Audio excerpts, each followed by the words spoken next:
I'll just show you how to pair your mobile to the Bluetooth system in this Mercedes CLA.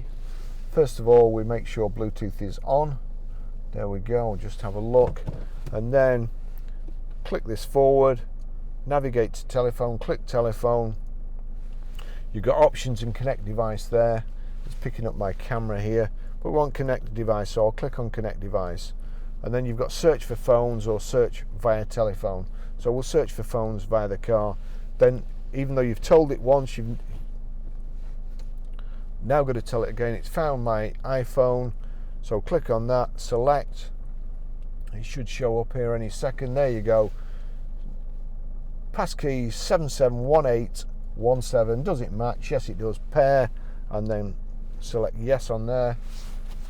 Do I want my favourites? And well, no, I don't, because I won't be using the car again. But you probably will, so you'd click that, and that's it. That's it connected there.